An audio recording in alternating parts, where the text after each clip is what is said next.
I mostly create content for B2B marketing, for tech and digital content. I've been using CrawlQ for 5 months. I think I only start to understand how it works well.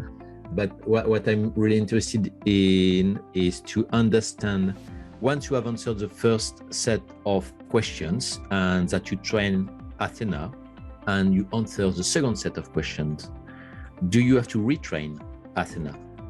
Or in what cases will it be relevant to retrain Athena? Every time you make significant update with your research, either in section 1 or in section 2, like level 1, level 2 I'm talking about, you retrain Athena, because the training of Athena is a snapshot in a specific time moment. Like you train it, and when you progress your research, you have to retrain it because it's taking the information until at that point in time. When you update your research, you retrain it so that then you can use the new information for the new process of the new content.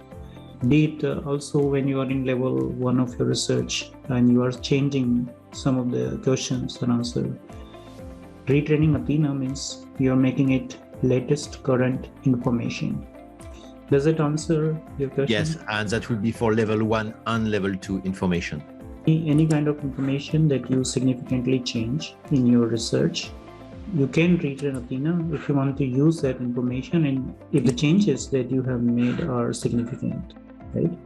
So let's say we are into a workspace of business to business copywriting.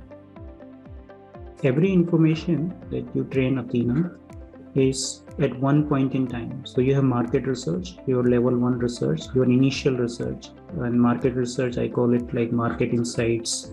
Any questions that you answer or you train it with URL or search intent, it's at one point, right? When you extend the research, right, and you retrain it, it takes accumulated information at that point, but it's not remembering the history. So every time you train it, you're taking a snapshot, you're taking a picture of the current information that is there until there. So to give you a practical example, here we already have market 1 level research, right? All the questions are answered. You can see this is all green, right? Now this is already information. Athena was already trained. Let's suppose that I made some changes here. I want to add a new topic of interest, or I want to change something here, or add a new URL. I train Athena. That means it is taking the previous information and it's building on that information at this point of times, but it create from scratch. So every time you have the latest information available with you, it's not remembering the previous information, it's just the latest information that you have until that point in time.